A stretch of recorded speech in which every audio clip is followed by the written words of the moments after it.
Inilah kisah sufi wanita, Rabiah Al-Adawiyah. Mengenal Allah dengan cinta. Suatu ketika, Rabiah Al-Adawiyah makan bersama dengan keluarganya.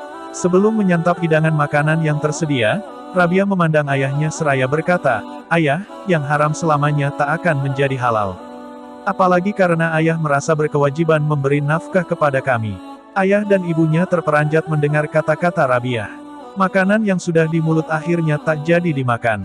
Ia pandang Rabiah dengan pancaran sinar mata yang lembut, penuh kasih sambil tersenyum. Si ayah lalu berkata, "Rabiah, bagaimana pendapatmu, jika tidak ada lagi yang bisa kita peroleh kecuali barang yang haram?" Rabiah menjawab, "Biar saja kita menahan lapar di dunia, ini lebih baik daripada kita menahannya kelak di akhirat dalam api neraka." Ayahnya tentu saja sangat heran mendengar jawaban Rabiah, karena jawaban seperti itu hanya didengarnya di majelis-majelis yang dihadiri oleh para sufi atau orang-orang saleh. Tidak terpikir oleh ayahnya, bahwa Rabiah yang masih muda itu telah memperlihatkan kematangan pikiran dan memiliki akhlak yang tinggi. Abdul Muin Kandil. Penggalan kisah di atas sebenarnya hanya sebagian saja dari kemuliaan akhlak Rabiah Al-Adawiyah, seorang sufi wanita yang nama dan ajaran-ajarannya telah memberi inspirasi bagi para pecinta ilahi. Rabiah adalah seorang sufi legendaris. Sejarah hidupnya banyak diungkap oleh berbagai kalangan, baik di dunia sufi maupun akademisi. Rabiah adalah sufi pertama yang memperkenalkan ajaran mahabbah cinta ilahi, sebuah jenjang, makam, atau tingkatan yang dilalui oleh seorang salik penempuh jalan ilahi. Selain Rabiah Al-Adawiyah, sufi lain yang memperkenalkan ajaran mahabbah adalah Maulana Jalaluddin Rumi, sufi penyair yang lahir di Persia tahun 604 Hijriah, 1207 Masehi dan wafat tahun 672 Hijriah, 1273 Masehi. Jalaluddin Rumi banyak mengenalkan konsep mahabbah melalui syair-syairnya, terutama dalam Masnawi dan Diwan Syam'i Tabriz. Sepanjang sejarahnya, konsep cinta ilahi, mahabbatullah, yang diperkenalkan Rabiah ini telah banyak dibahas oleh berbagai kalangan. Sebab, konsep dan ajaran cinta Rabiah memiliki makna dan hakikat yang terdalam dari sekadar cinta itu sendiri. Bahkan, menurut kaum sufi, mahabbatullah tak lain adalah sebuah makam stasiun, atau jenjang yang harus dilalui oleh para penempuh jalan ilahi untuk mencapai ridha Allah dalam beribadah, bahkan puncak dari semua makam. Hujatul Islam Imam Al-Ghazali misalnya mengatakan, setelah mahabbatullah, tidak ada lagi makam, kecuali hanya merupakan buah daripadanya serta mengikuti darinya, seperti rindu, syauq intim, uns, dan kepuasan hati, ridha. Rabiah telah mencapai puncak dari makam itu, yakni mahabbatullah. Untuk menjelaskan bagaimana cinta Rabiah kepada Allah, tampaknya agak sulit untuk didefinisikan dengan kata-kata. Dengan kata lain, cinta ilahi bukanlah hal yang dapat dielaborasi secara pasti, baik melalui kata-kata maupun simbol-simbol. Para sufi sendiri berbeda-beda pendapat untuk mendefinisikan cinta ilahi ini. Sebab, pendefinisian cinta ilahi lebih didasarkan kepada perbedaan pengalaman spiritual yang dialami oleh para sufi dalam menempuh perjalanan ruhaninya kepada Sang Khalik. Cinta Rabiah adalah cinta spiritual, cinta kudus, bukan cinta al-hub al-hawa, cinta nafsu, atau cinta yang lain. Ibnu Qayyim Al-Jauziyah, 691-751 Hijriah, membagi cinta menjadi 4 bagian. Pertama, mencintai Allah. Dengan mencintai Allah seseorang belum tentu selamat dari azab Allah, atau mendapatkan pahalanya, karena orang-orang musyrik, penyembah salib, Yahudi, dan lain-lain juga mencintai Allah. Kedua, mencintai apa-apa yang dicintai Allah. Cinta inilah yang dapat menggolongkan orang yang telah masuk Islam dan mengeluarkannya dari kekafiran. Manusia yang paling cintai adalah yang paling kuat dengan cinta ini. Ketiga, cinta untuk Allah dan kepada Allah. Cinta ini termasuk perkembangan dari mencintai apa-apa yang dicintai Allah. Keempat, cinta bersama Allah.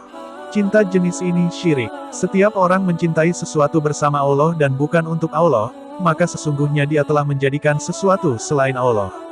Inilah cinta orang-orang musyrik. Pokok ibadah, menurut Ibnu Qayyim, adalah cinta kepada Allah, bahkan menghususkan hanya cinta kepada Allah semata. Jadi, hendaklah semua cinta itu hanya kepada Allah, tidak mencintai yang lain bersamaan mencintainya. Ia mencintai sesuatu itu hanyalah karena Allah dan berada di jalan Allah. Cinta sejati adalah bila mana seluruh dirimu akan kau serahkan untukmu kekasih Allah, hingga tidak tersisa sama sekali untukmu, lantaran seluruhnya sudah engkau berikan kepada Allah, dan hendaklah engkau cemburu, girah, bila ada orang yang mencintai kekasihmu melebihi cintamu kepadanya.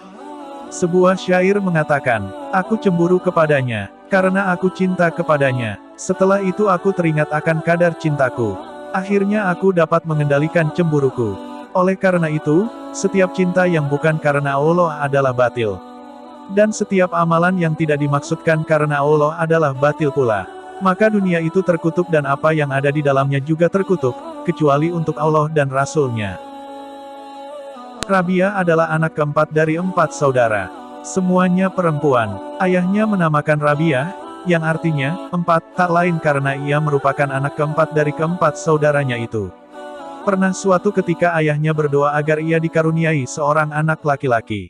Keinginan untuk memperoleh anak laki-laki ini disebabkan karena keluarga Rabiah bukanlah termasuk keluarga yang kaya raya, tapi sebaliknya hidup serba kekurangan dan penuh penderitaan.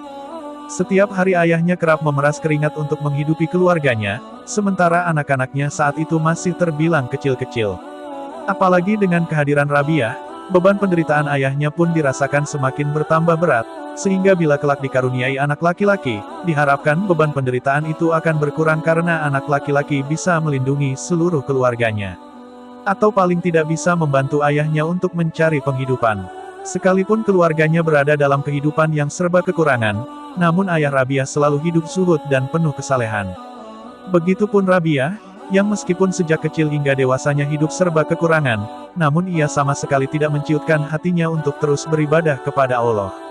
Sebaliknya, kepapaan keluarganya ia jadikan sebagai kunci untuk memasuki dunia sufi, yang kemudian melegendakan namanya sebagai salah seorang martir sufi wanita di antara deretan sejarah para sufi. Rabiah memang tidak mewarisi karya-karya sufistik, termasuk syair-syair cinta ilahinya yang kerap ia senandungkan. Namun begitu, syair-syair sufistiknya justru banyak dikutip oleh para penulis biografi Rabiah, antara lain, Sib Ibnul Jauzi, 1257 Masehi, dengan karyanya Mirat Az-Zaman Cermin Abad Ini, Ibnu Khalikan, 1282 Masehi, dengan karyanya Wafayatul Ayan Obituari Para Orang Besar, Yafi'i As-Syafi'i, 1367 Masehi, dengan karyanya Raudal Ar-Riyahin Fi Hikayat Es-Syalihin, Kebun Semerbak Dalam Kehidupan Para Orang Saleh, dan Fariduddin Atar, 1230 Masehi, dengan karyanya Tazkirat Al-Auliya, Memoar Para Wali. Dari sekian banyak penulis biografi Rabiah, Tazkirat Al-Auliya, karya Fariduddin Atar tampaknya dianggap sebagai buku biografi yang paling mendekati kehidupan Rabiah, terutama ketika awal-awal Rabiah akan lahir di tengah keluarga yang sangat miskin itu, tapi ada yang menyebutkan bahwa keluarga Rabiah sebenarnya termasuk keturunan bangsawan. Riwayat Atar, yang dikutip Margaret Smith dalam bukunya Rabiah The Mystic dan Her Fellow Science in Islam, sebuah disertasi, terbitan Cambridge University Press, London, 1928, antara lain banyak mengungkap sisi-sisi kehidupan Rabiah sejak kecil hingga dewasanya.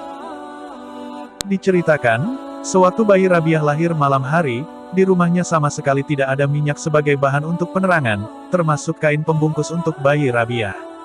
Karena tak ada alat penerangan, ibunya lalu meminta sang suami, Ismail, untuk mencari minyak di rumah tetangga. Namun, karena suaminya terlanjur berjanji untuk tidak meminta bantuan pada sesama manusia, kecuali pada Tuhan, Ismail pun terpaksa pulang dengan tangan hampa. Saat Ismail tertidur untuk menunggui putri keempatnya yang baru lahir tersebut, ia kemudian bermimpi didatangi oleh Nabi Muhammad dan bersabda, "Janganlah bersedih hati, sebab anak perempuanmu yang baru lahir ini adalah seorang suci yang agung, yang pengaruhnya akan dianut oleh 7.000 umatku."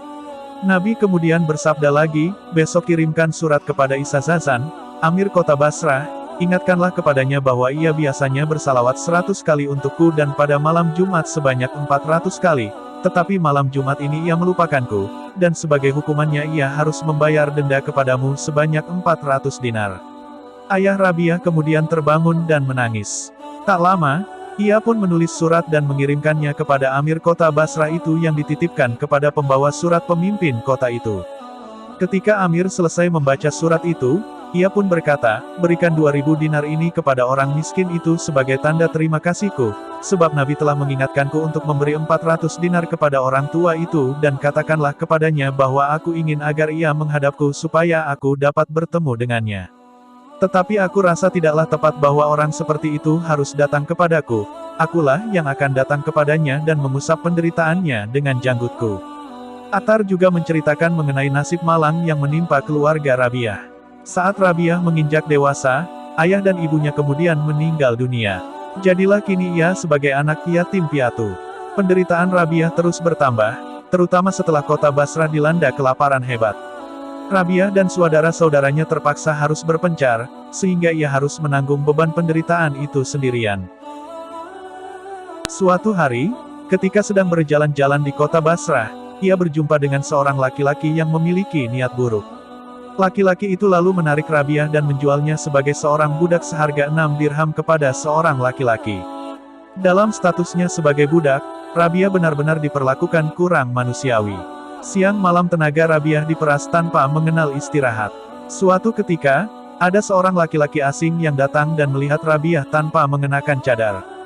Ketika laki-laki itu mendekatinya, Rabi'ah lalu meronta dan kemudian jatuh terpeleset. Mukanya tersungkur di pasir panas dan berkata, "Ya Allah, aku adalah seorang musafir tanpa ayah dan ibu, seorang yatim piatu dan seorang budak. Aku telah terjatuh dan terluka, meskipun demikian aku tidak bersedih hati oleh kejadian ini, hanya aku ingin sekali ridamu. Aku ingin sekali mengetahui apakah engkau ridha terhadapku atau tidak." Setelah itu, ia mendengar suara yang mengatakan, "Janganlah bersedih, sebab pada saat hari perhitungan nanti derajatmu akan sama dengan orang-orang yang terdekat dengan Allah di dalam surga." Setelah itu, Rabi'ah kembali pulang pada tuannya dan tetap menjalankan ibadah puasa sambil melakukan pekerjaannya sehari-hari. Konon, dalam menjalankan ibadah itu, ia sanggup berdiri di atas kakinya hingga siang hari.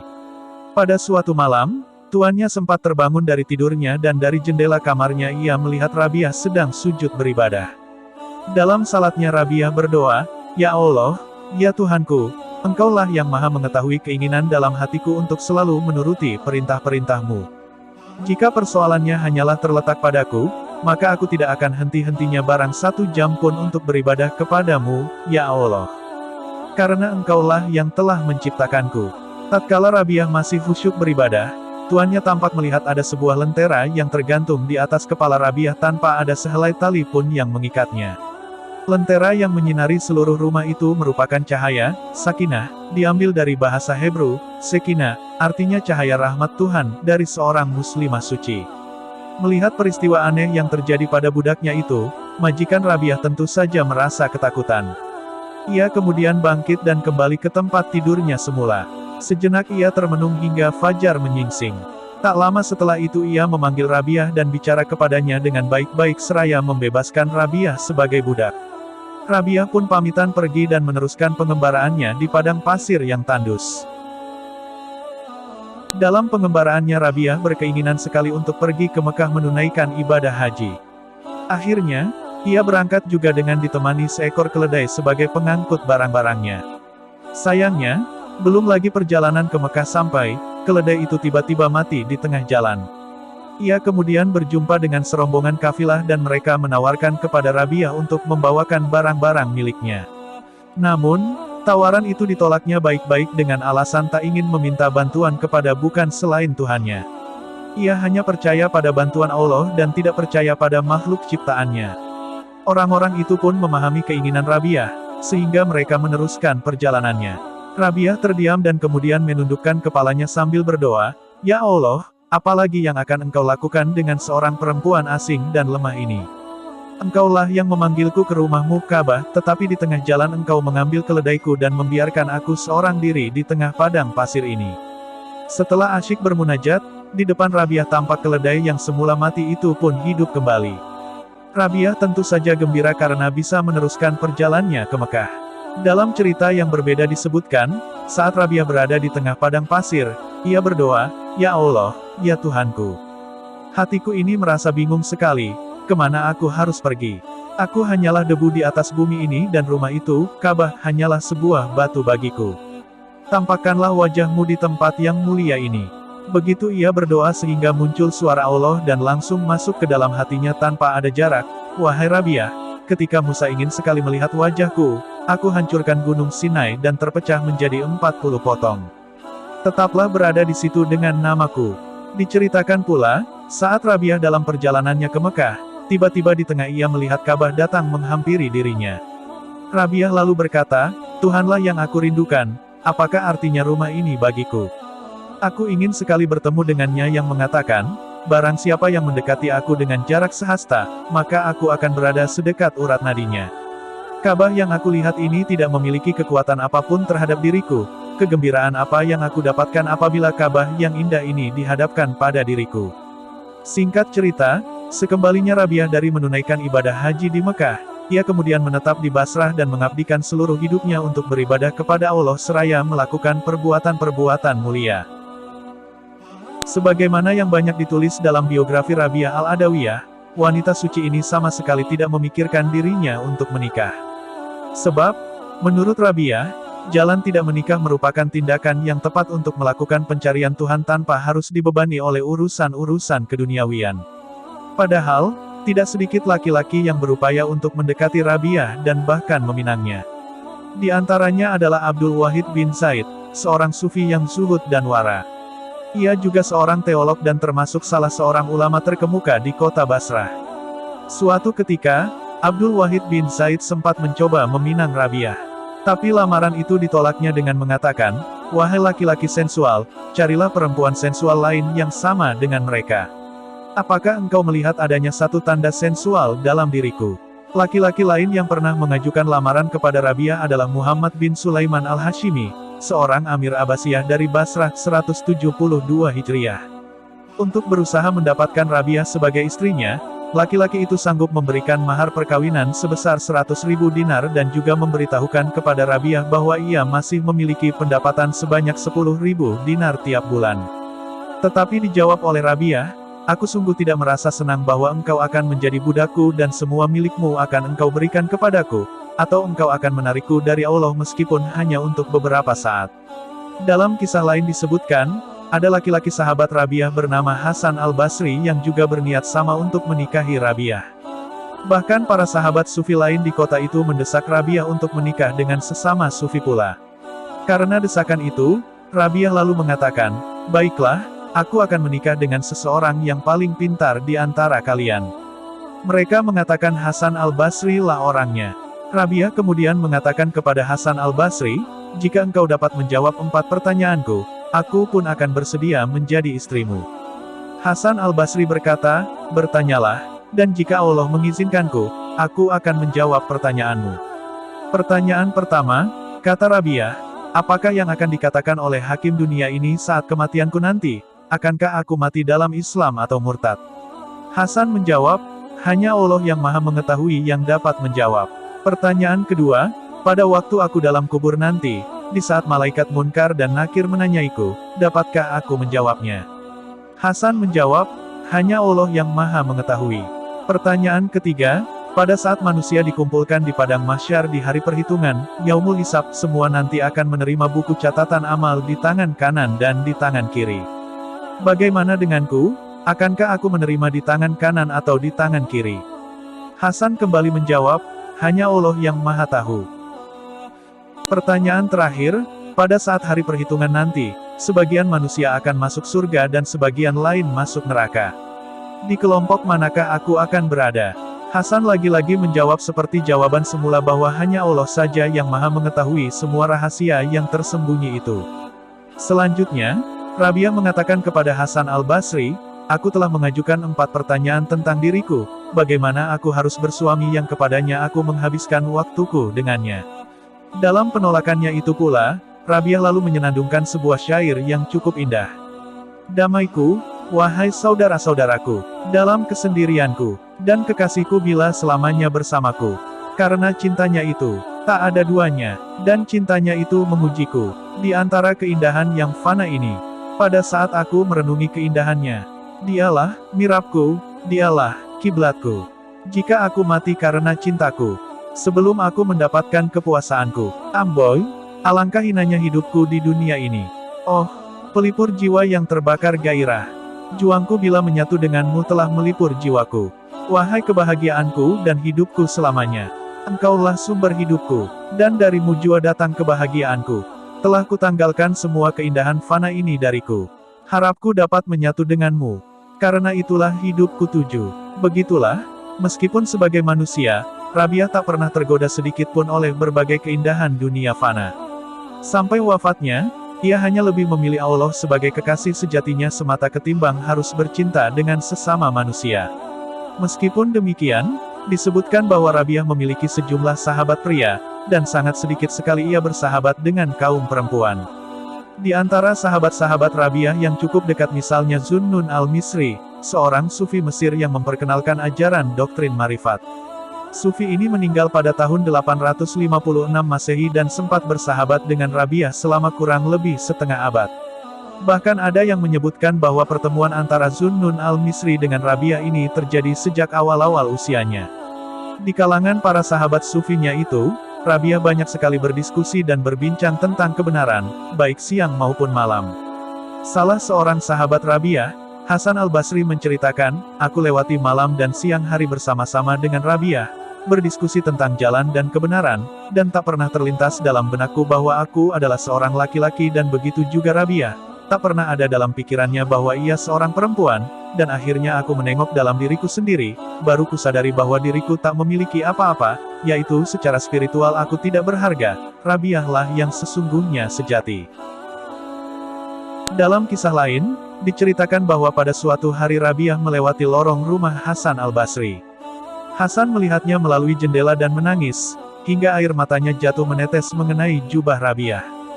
Ia menengadah ke atas, dan berpikir bahwa hari tidaklah hujan, dan ketika ia menyadari bahwa itu air mata sahabatnya, lalu dihampirinya sahabat yang sedang menangis tersebut seraya berkata, "Wahai guruku, air itu hanyalah air mata kesombongan diri saja dan bukan akibat dari melihat ke dalam hatimu, di mana dalam hatimu air itu akan membentuk sungai yang di dalamnya tidak akan engkau dapati lagi hatimu, kecuali ia telah bersama dengan Tuhan yang Maha Kuasa."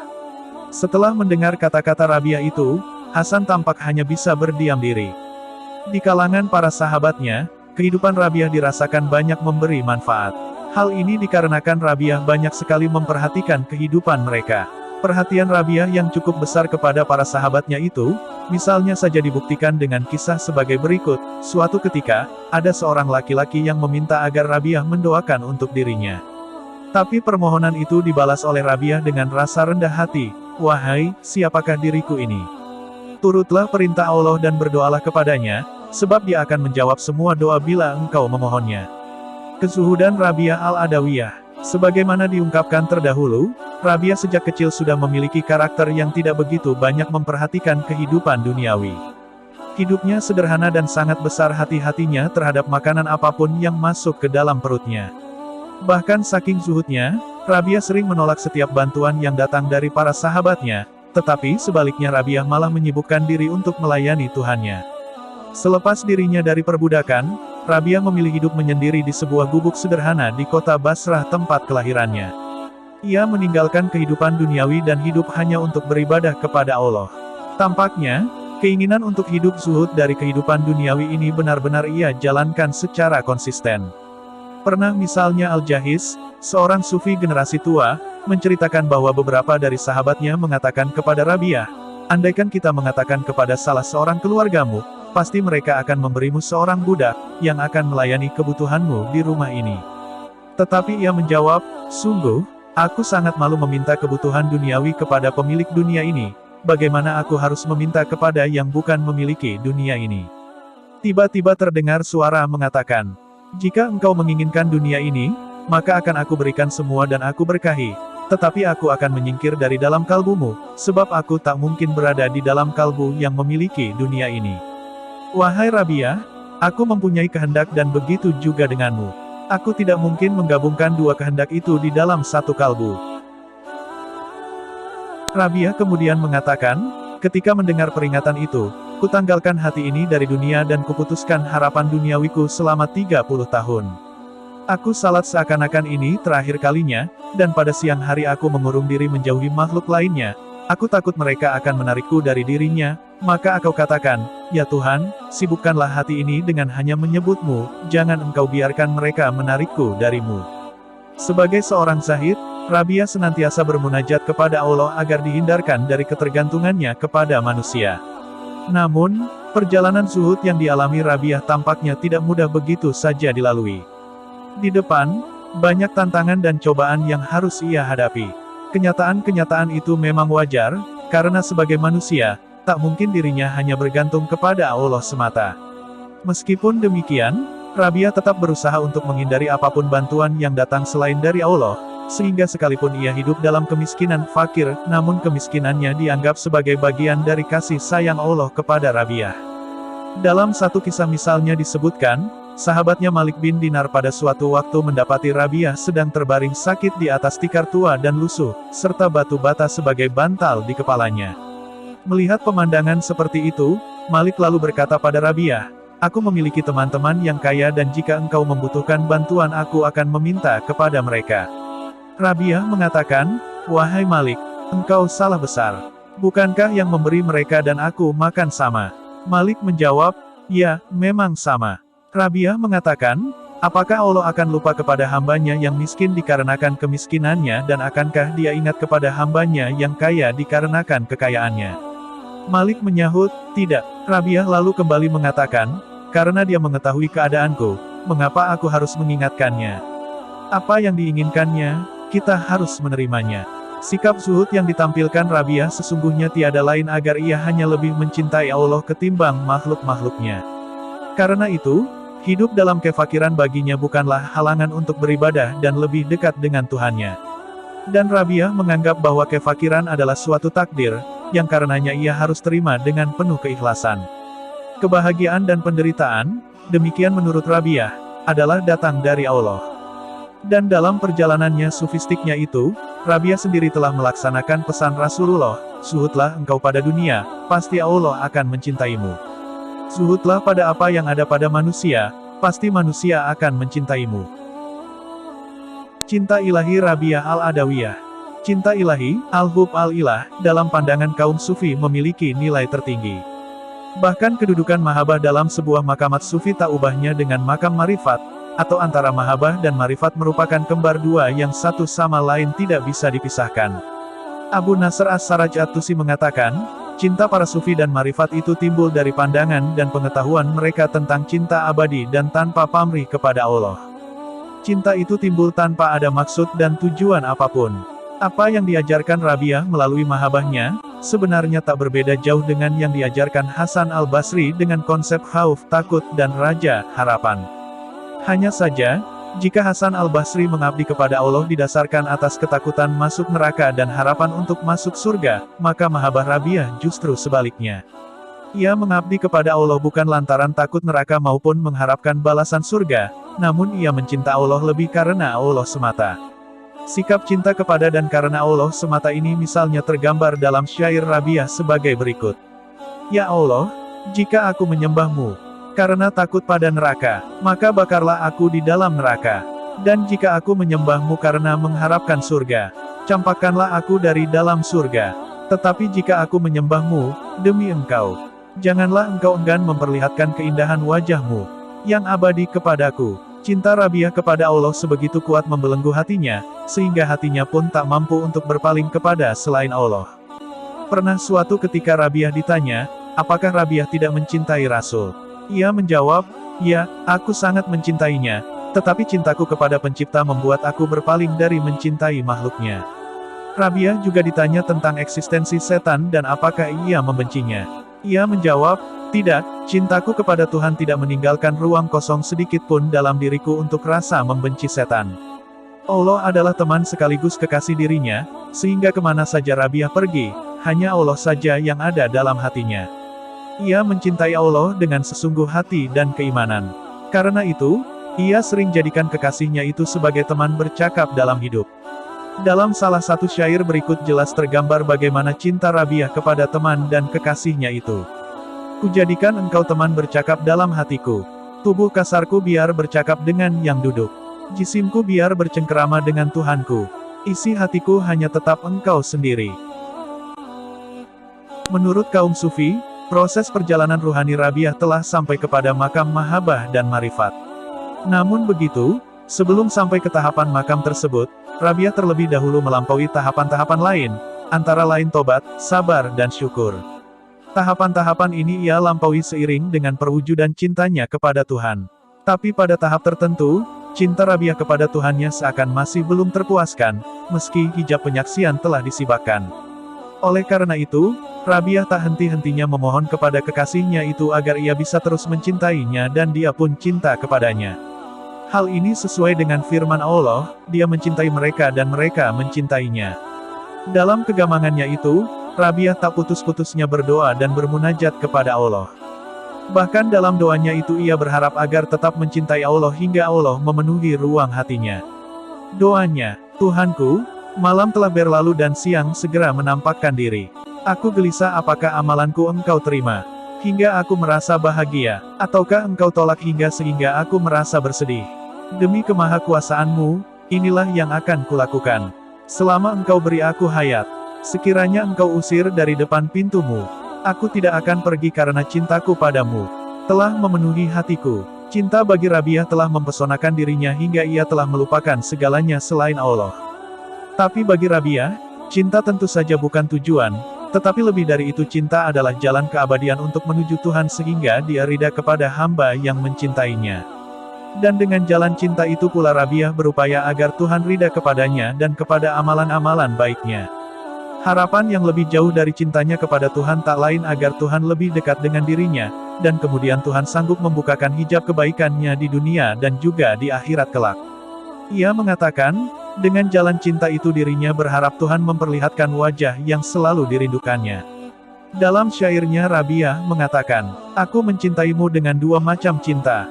Cinta rindu dan cinta karena engkau layak dicinta. Dengan cinta rindu, kusibukkan diriku dengan mengingat-ingatmu selalu. Dan bukan selainmu. Sedangkan cinta karena engkau layak dicinta. Di sanalah kau menyingkap hijabmu.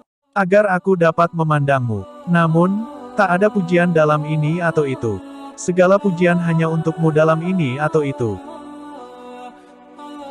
Abu Talib Al-Maki dalam mengomentari syair di atas mengatakan, dalam cinta rindu itu, Rabiah telah melihat Allah dan mencintainya dengan merenungi esensi kepastian, dan tidak melalui cerita orang lain.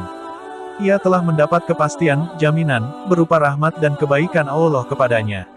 Cintanya telah menyatu melalui hubungan pribadi, dan ia telah berada dekat sekali dengannya dan terbang meninggalkan dunia ini serta menyibukkan dirinya hanya dengannya, menanggalkan duniawi kecuali hanya kepadanya.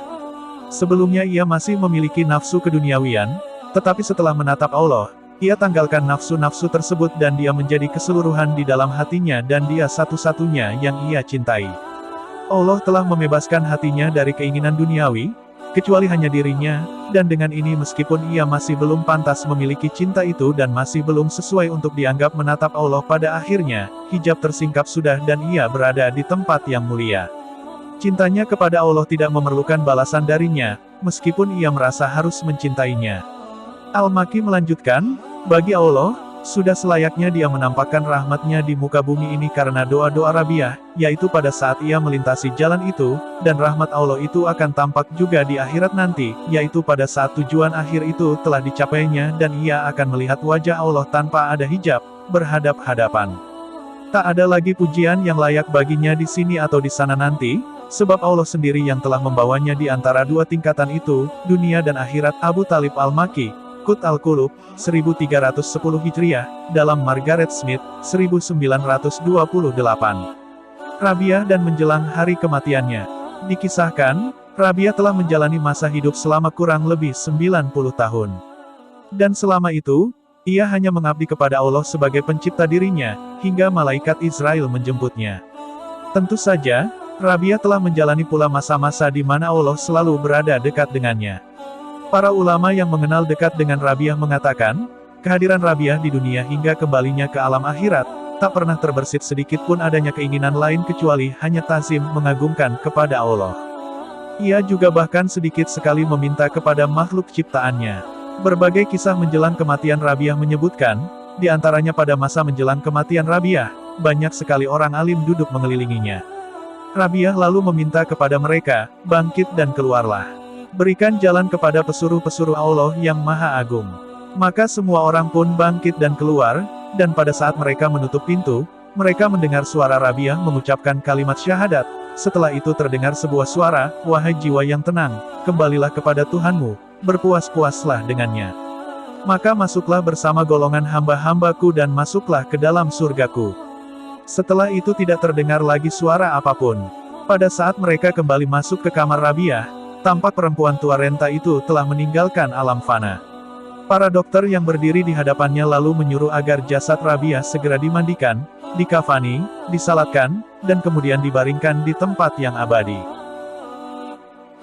Kematian Rabiah telah membuat semua orang yang mengenalnya hampir tak percaya, bahwa perempuan suci itu akan segera meninggalkan alam fana dan menjumpai Tuhan yang sangat dicintainya. Orang-orang kehilangan Rabiah, karena dialah perempuan yang selama hidupnya penuh penderitaan, namun tak pernah bergantung kepada manusia.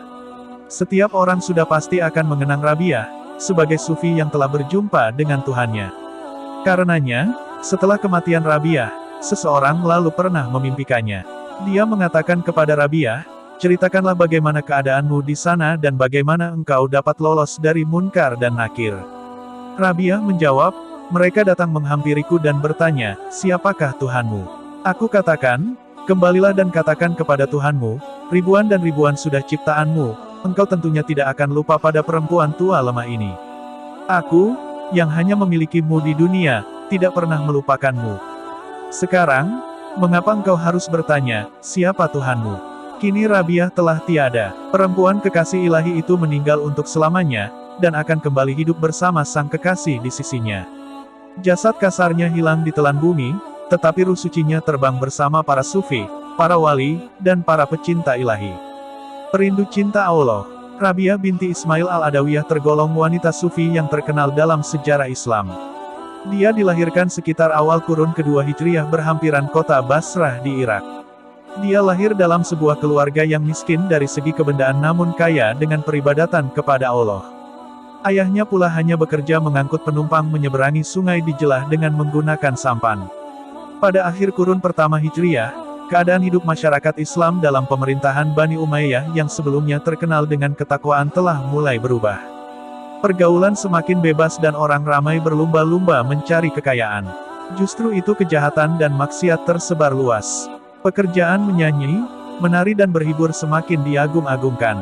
Maka ketajaman iman mulai tumpul dan zaman hidup wara, serta zuhud hampir lenyap sama sekali. Namun begitu, Allah telah memelihara sebilangan kaum muslimin agar tidak terjerumus ke dalam fitnah tersebut. Pada masa itulah muncul satu gerakan baru yang dinamakan tasawuf Islami yang dipimpin oleh Hasan al-Basri. Pengikutnya terdiri daripada lelaki dan wanita. Mereka menghabiskan masa dan tenaga untuk mendidik jiwa dan rohani mengatasi segala tuntutan hawa nafsu demi mendekatkan diri kepada Allah sebagai hamba yang benar-benar taat. Bapak Rabiah merupakan hamba yang sangat bertakwa, tersingkir daripada kemewahan dunia dan tidak pernah letih bersyukur kepada Allah. Dia mendidik anak perempuannya menjadi muslimah yang berjiwa bersih. Pendidikan yang diberikannya bersumberkan Al-Quran semata-mata. Natijahnya Rabiah sendiri begitu gemar membaca dan menghayati isi Al-Quran sehingga berjaya menghafal kandungan Al-Quran.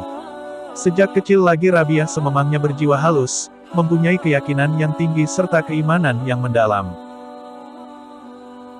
Menjelang kedewasaannya, kehidupannya menjadi serba sempit. Keadaan itu semakin buruk setelah beliau ditinggalkan ayah dan ibunya. Rabiah juga tidak terkecuali daripada ujian yang bertujuan membuktikan keteguhan iman. Ada riwayat yang mengatakan beliau telah terjebak dalam kancah maksiat. Namun dengan limpah hidayah Allah, dengan asas keimanan yang belum padam di hatinya, dia dipermudahkan oleh Allah untuk kembali bertaubat. Babak-babak taubat inilah yang mungkin dapat menyedar serta mendorong hati kita merasai cara yang sepatutnya seorang hamba bergantung harap kepada belas ihsan Tuhannya. Marilah kita teliti ucapan Rabiah sewaktu kesunyian di ketenangan malam ketika bermunajat kepada Allah. Ya Allah, ya Tuhanku, aku berlindung diri kepada Engkau daripada segala yang ada yang boleh memesongkan diri daripadamu, daripada segala pendinding yang boleh mendinding antara aku dengan Engkau. Tuhanku, bintang-bintang telah menjelma indah, mata telah tidur nyenyak, semua pemilik telah menutup pintunya dan inilah dudukku di hadapanmu. Tuhanku, tiada ku dengar suara binatang yang mengaum, tiada desiran pohon yang bergeser, tiada desiran air yang mengalir, tiada siulan burung yang menyanyi, tiada nikmatnya teduhan yang melindungi, tiada tiupan angin yang nyaman, tiada dentuman guru yang menakutkan melainkan aku dapati semua itu menjadi bukti keesaanmu dan menunjukkan tiada sesuatu yang menyamaimu. Sekalian manusia telah tidur dan semua orang telah lalai dengan asyik masyuknya. Yang tinggal hanya Rabiah yang banyak kesalahan di hadapanmu. Maka moga-moga engkau berikan suatu pandangan kepadanya yang akan menahannya daripada tidur supaya dia dapat berkhidmat kepadamu. Rabiah juga pernah meraung memohon belas ihsan Allah Subhanahu wa Ta'ala. Tuhanku, engkau akan mendekatkan orang yang dekat di dalam kesunyian kepada keagunganmu. Semua ikan di laut bertasbih di dalam lautan yang mendalam dan kerana kebesaran kesucianmu, ombak di laut bertepukan. Engkaulah Tuhan yang sujud kepadanya malam yang gelap, siang yang terang, falak yang bulat, bulan yang menerangi, bintang yang berkerdipan dan setiap sesuatu di sisimu dengan takdir sebab engkaulah Tuhan yang maha tinggi lagi maha perkasa. Setiap malam begitulah keadaan Rabiah. Apabila fajar menyingsing, Rabiah terus juga bermunajat dengan ungkapan seperti, "Wahai Tuhanku, malam yang akan pergi dan siang pula akan mengganti. Wahai malangnya diri, apakah engkau akan menerima malamku ini supaya aku berasa bahagia ataupun engkau akan menolaknya maka aku diberikan taksiah. Demi kemuliaanmu, jadikanlah caraku ini kekal selama engkau menghidupkan aku dan bantulah aku di atasnya. Demi kemuliaanmu, jika engkau menghalauku daripada pintumu itu, nescaya aku akan tetap tidak bergerak juga dari situ disebabkan hatiku sangat cinta kepadamu." Seperkara menarik tentang diri Rabiah ialah dia menolak lamaran untuk berkawin dengan alasan, perkawinan itu memang perlu bagi sesiapa yang mempunyai pilihan. Adapun aku tiada mempunyai pilihan untuk diriku. Aku adalah milik Tuhanku dan di bawah perintahnya. Aku tidak mempunyai apa-apa pun.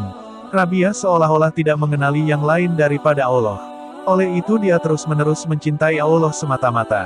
Dia tidak mempunyai tujuan lain kecuali untuk mencapai keridahan Allah.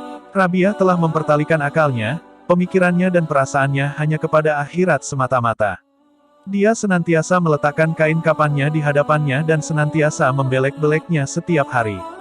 Selama 30 tahun dia terus-menerus mengulangi kata-kata ini dalam sembahyangnya. "Ya Tuhanku, tenggelamkanlah aku di dalam kecintaanmu supaya tiada suatu pun yang dapat memalingkan aku daripadamu."